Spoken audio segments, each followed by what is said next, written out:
Great. Good evening, everyone. Today is Monday, January 26th. I'd like to call this meeting of the RTM to order. We have 80 members present of a body of 100, which constitutes a quorum. And with that, I will hand it over to your moderator, Seth Morton. Oh, actually, I'm sorry. One public service announcement. We still have openings in District 3 and District 5 for anyone watching this or any member who knows of anyone in District 3 or District 5. Please spread the word. We have 4 openings that remain. Thank you. Seth, it's all yours. Congratulations, everybody, and welcome. Wonderful turnout despite the weather and everything else.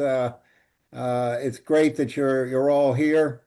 Um, just a footnote, when we put this agenda together about 3 weeks ago. So the agenda as we published it was sort of good at the time, but since then we've had to modify it. So without objection, we'll push the Board of Ethics out until the next meeting. And the easement for Eversource was not ready at this point in time, so we'll push that one out to February as well. So our next item will be simply to accept this modified agenda. Can I have a motion to accept it?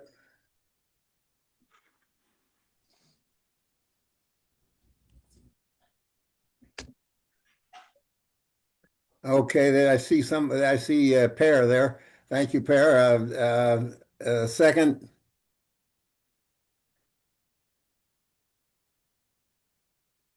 Any objections? I hear none. Passes unanimously. We have a second there, Seth. Who was the second? Uh, I have a Mr. Cameron. Okay. Thank you. Next is approving the minutes for December 8th.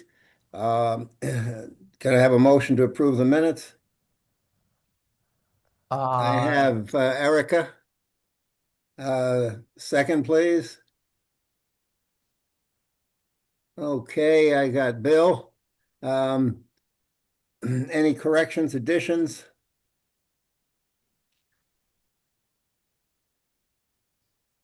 I don't see any hands, so I'm assuming we're ready to go. Are there any objections to approving these minutes as distributed? I see none, so they are approved unanimously. Next item is approving 27,000 special appropriation request for updating the property topographic survey for Great Island. Speaking on behalf of Public Works is Patrick Keene. Patrick.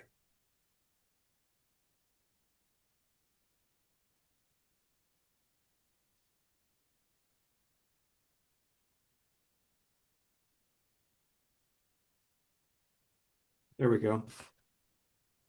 Thank you, Seth. Patrick Kane, District 1, Vice Chair of the Public Works Committee.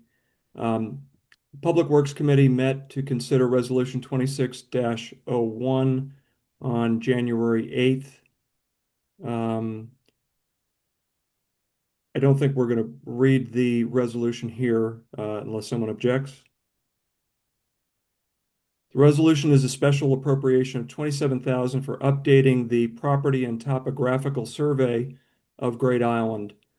The proposed survey will add ground level detail to the previously existing aerial survey in those areas where parking and other early access construction is planned. This updated and more detailed survey will be needed by any of the firms bidding to prepare the full early access design and engineering plans.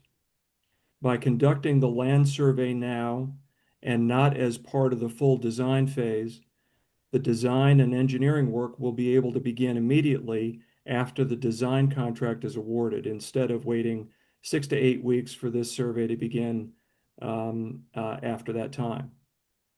The survey will provide a sound and reliable foundation for any design, engineering, and ultimately paving and construction work to be done. As this is necessary and efficient means to progress with early access to Great Island, the committee was supportive of the proposal. The committee is also grateful to the town for bringing forth this proposal in a timely manner.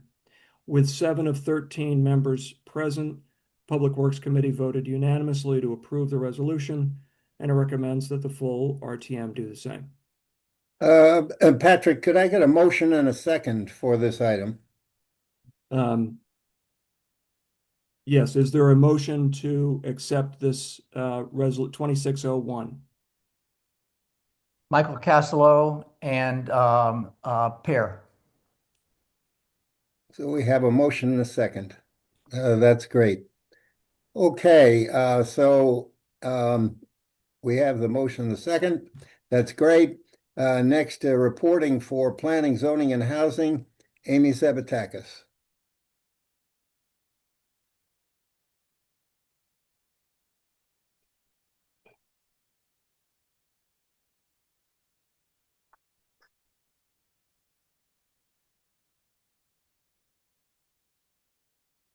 There we go.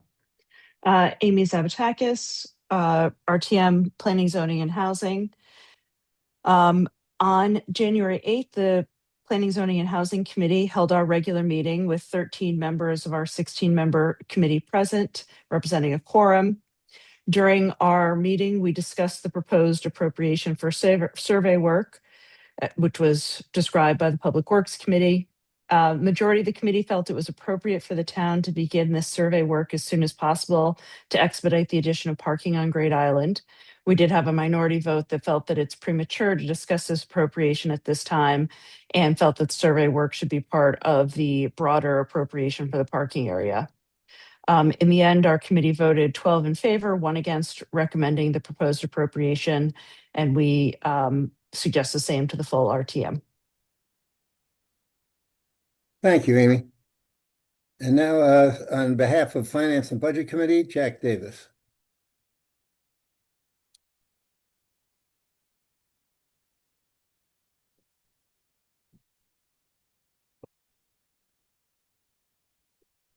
Okay, I'm Jack Davis, District 3 F&B Chair. Thank you for the previous reports on this special appropriation. I will be providing an update on the committee's coverage regarding this resolution, which will focus on 3 primary areas. We will address the F&B vote, which we're going to do last, and the implications of this resolution for the full RTM. A significant decision has been made regarding future Great Island investments. Outside of expenses already encumbered, such as 23A access, all future investments will now require financial approvals from the Board of Selectmen, Board of Finance, and the RTM. Specifically, the $27,000 that could have qualified as access under the original Great Island appropriation now requires RTM approval. All future Great Island investments, as I'm going to restate, will now require this body to vote on such expenditures. The second part of our report concerns debt management. When the initial Great Island acquisition and bonding resolution were approved, the town issued 30-year bonds and 1 bond anticipation note, which is a 1-year interest-only bond.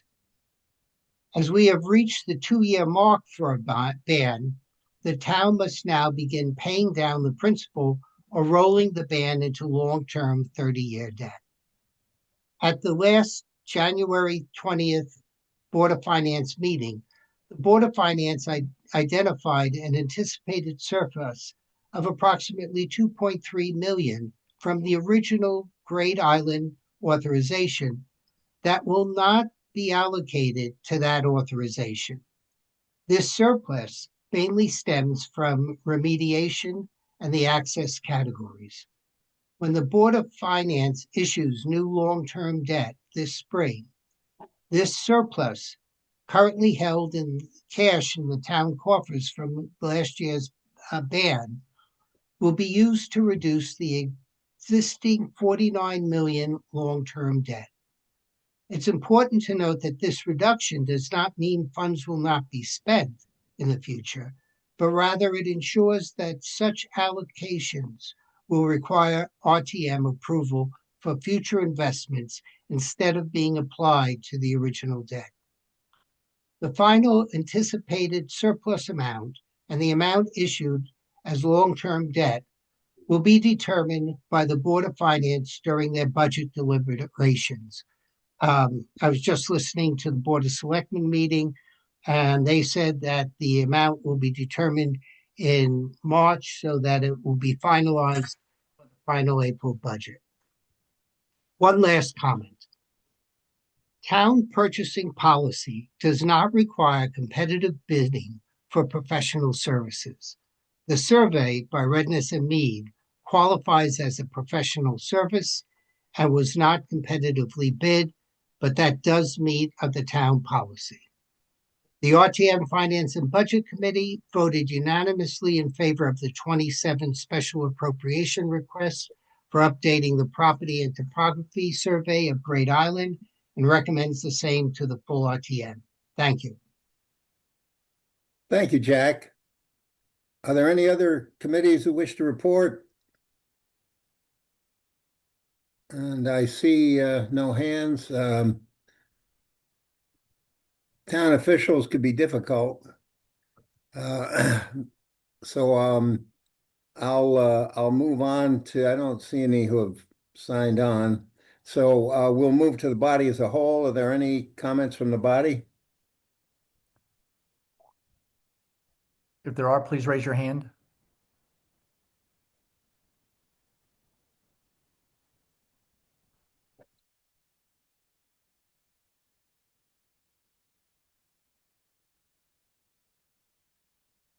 Okay, I don't see any. Do you, Mike? No, I don't. Okay, so any from the electors of the town? I don't think there are any electors of the town signed in. Okay, so we're ready to vote. Are there any, there's one thing I thought of was to ask if there were any no votes. And then we could say it was unanimous. The poll has been launched. Okay, so go ahead and vote. Those in favor first, please. They're voting either yes, no, or abstain, Seth. And so far, 60 of the 79 people have voted. I'll let you know when we get to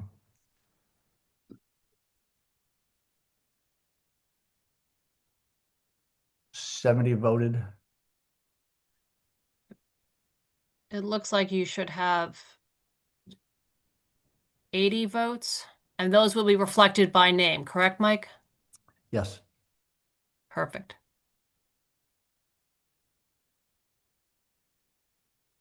So we have 72 have voted so far. The polls, it's been open for 1 minute and 10 seconds. Kristen, Seth, you tell me when you want me to end the poll. We have 72 of 79 have voted. It looks like the item passes. Do you want me to end the, I do you want want to me to give, end the poll, Seth? another 30 seconds for folks to respond. No votes have come in the last 30 seconds. So do you want me to end the poll? Okay, Yeah, so- that also doesn't reflect, okay, there's Lois, that doesn't reflect your two, so that's 74, correct? Yes.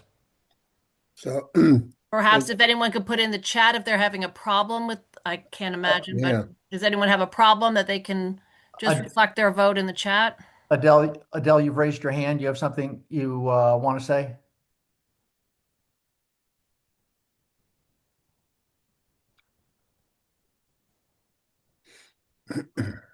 Adele, you're unmuted. Do you have something you want to say? Yes, I did not receive the poll. I don't know how it's on the screen, so No, it's not. So, I think you came in as RTM committee, so, no, I don't, well, I didn't, but all right. perhaps. Okay, you can state your vote, Adele. I'm in favor. Thank you. Okay. And iPhone 10, can you please identify yourself and state your vote? If you didn't vote? You have to open his mic or her mic.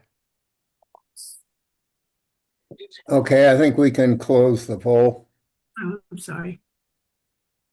Now we have a vote of Richard Aponte in the chat. Was that reflected in the, Uh, No, well, we'll find out. So Mike can see Wheeler, the- your vote? are people able to, in favor? Are people able to see the result? Yes. And coming back to you while you were suffering you. $2,000. Nice to meet you. It was iPhone 10. Prizes. And now for more. So we have 3 categories to choose from. We were all unmuted, by the way.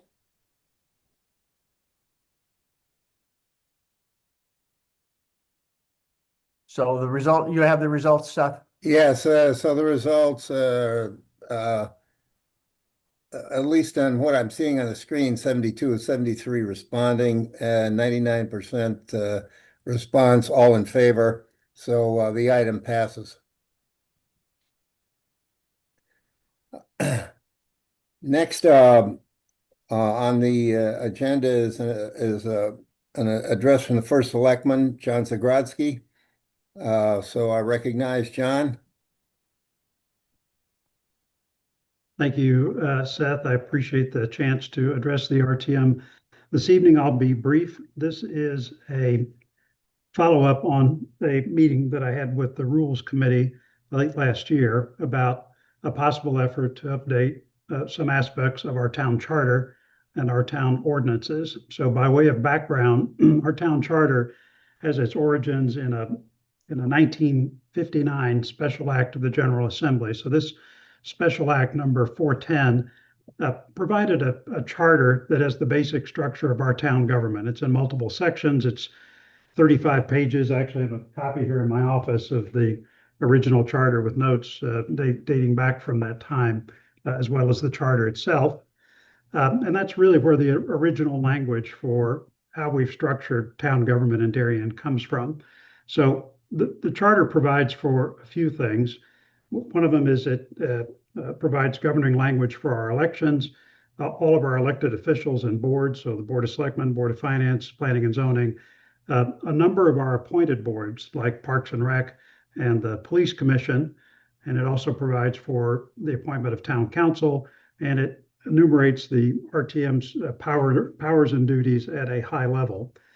Then there's this second and much larger document, which is our ordinances. Now, that is much longer and it covers a lot more topics, and I'm sure all of you are familiar with it, but where the ordinances really pick up in a sense where the charter leaves off. So it'll cover other aspects of town government. So all of our other appointed boards and roles, board administration, town personnel, planning, there's lots of rules that are contained in our ordinances, from building regulations to blight prevention, fire protection, environmental. There's some what I would call citizen-facing provisions. So alarm systems, alcoholic beverages, animals, traffic and vehicles.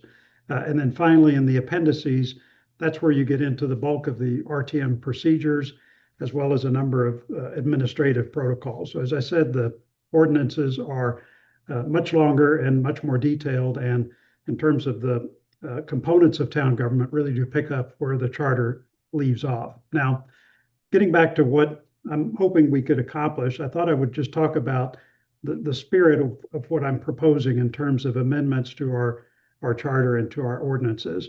And I would describe the spirit of that effort as really focusing on two things.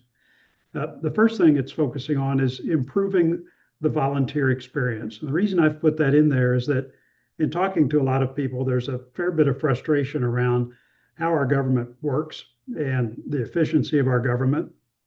And I feel that if we could address some of those problems with our way our boards and commissions are structured, that it would improve the volunteer experience and make it easier for us to attract and retain quality talent in our boards and commissions. The other area that I'd like to take a look at improving is what I would call general efficiency.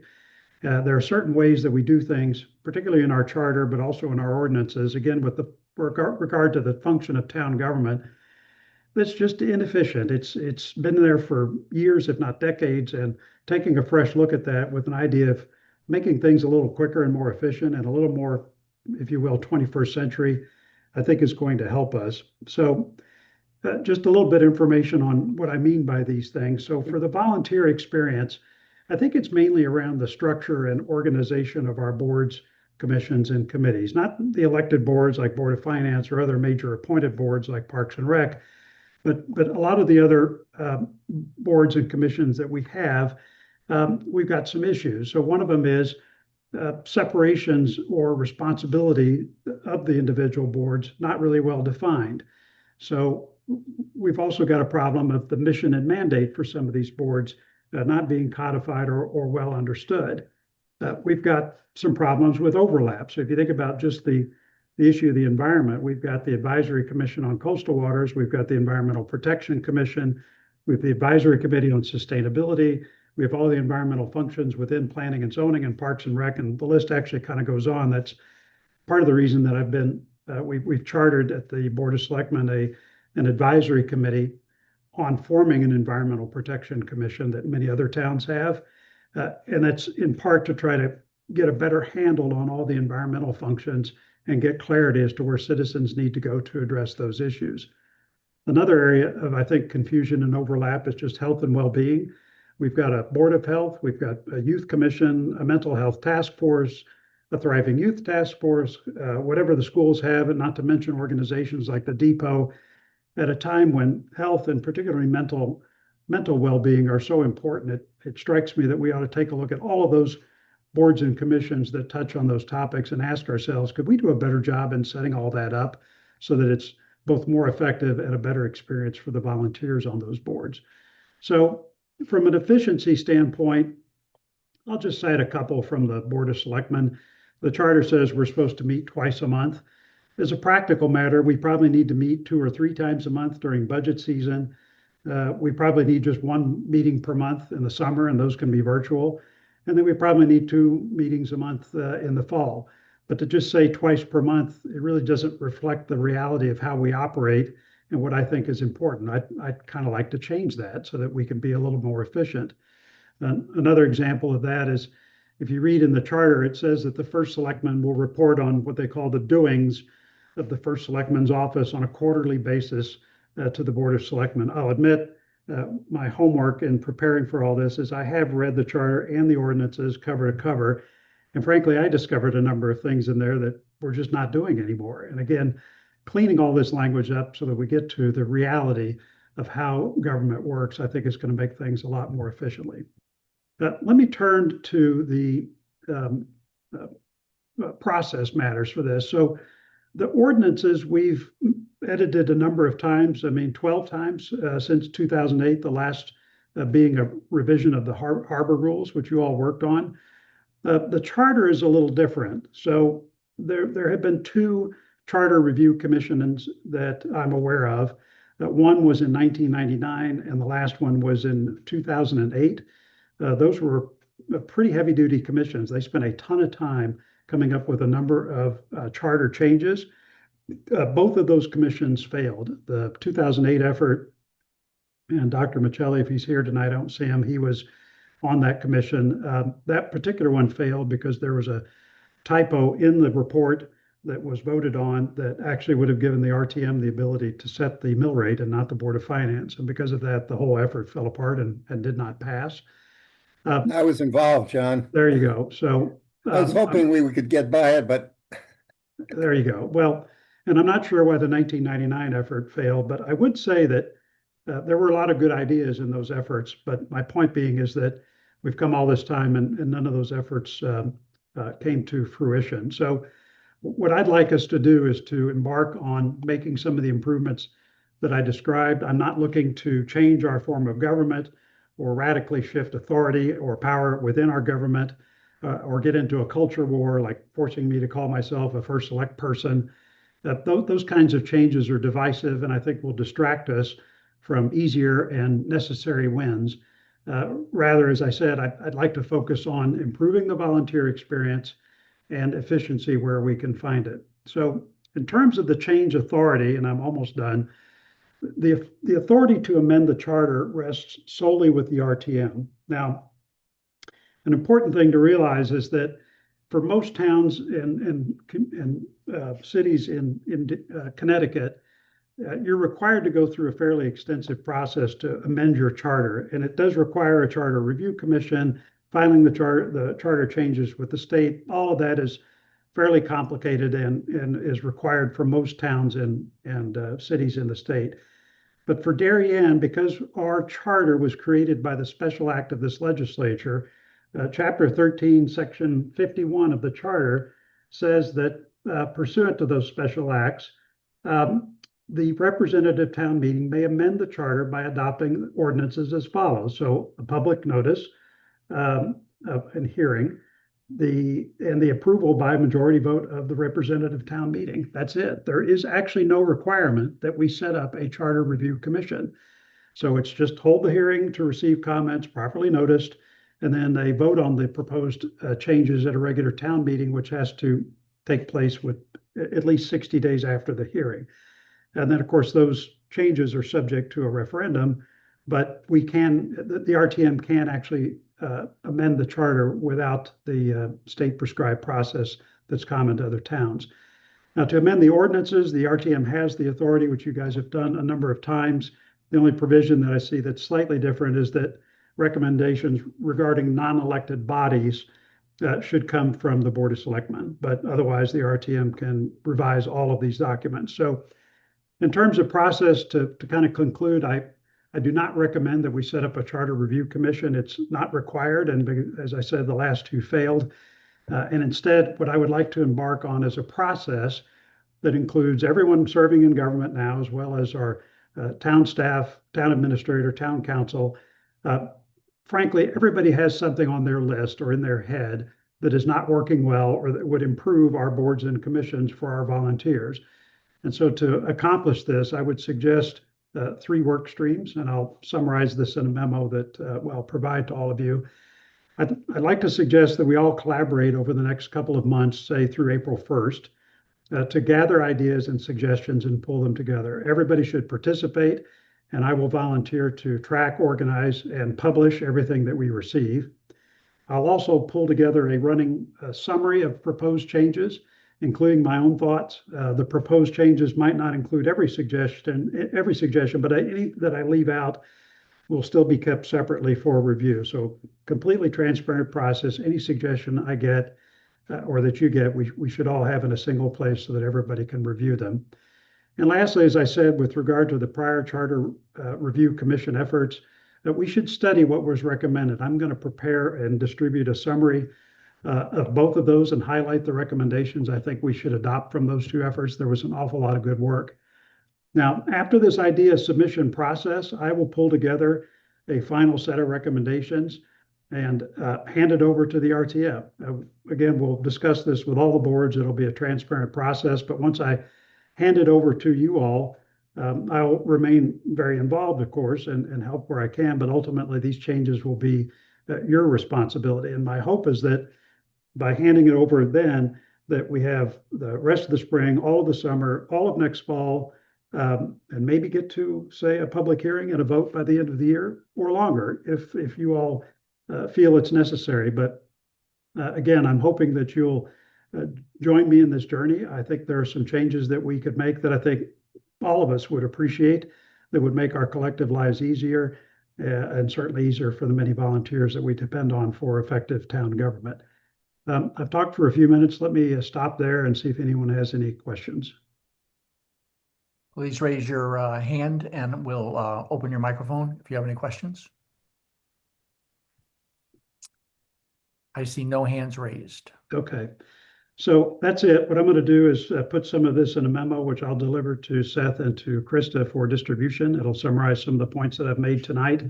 And I will launch as soon as possible an effort to start to gather feedback. My request to all of you is, as I said before, you know, there is something on your mind, I'm sure right now, that does not work well in town government, that, wow, if we could change that, things would be a lot better. If that's you and you've got a suggestion, I want to hear from you. I know our town council, Wayne and Company, town administrator, they're all chomping at the bit. They've got a number of things they'd like to suggest that we can incorporate that would make things better. So let's give this a go. It'll be a fair bit of work for everybody on the RTM, for which I thank you and apologize for in advance. But if we can work together on something like this, I think we'll get to something that all of you will collectively be very proud of, because of the impact that it has on making town government better for everyone and for all the people that we serve. That's it for me, Seth. Thank you for inviting me and having me on your agenda. I appreciate it. Thank you, John. And it gives us food for thought for the Rules Committee and for the committees in the RTM to think about how to help generate these ideas and get them in front of you. Having been through the process, as you mentioned, it's not easy, but it looks like time has come to get going, give it another shot. So thank you for the initiative, really. Okay, more to come, but thanks everybody, and I appreciate it. Have a good evening. Thank you. All right. That concludes our agenda items. So I will take a motion to adjourn. You have Pear and Jim Cameron. That's great. And all right, so we got Cameron as a second. All in favor, say aye, and click leave the meeting. Good night, everybody. Thank you for calling in early so we didn't have a fire drill at the end. And many thanks to Mike and to Lois for the tremendous amount of work they put in to get this done.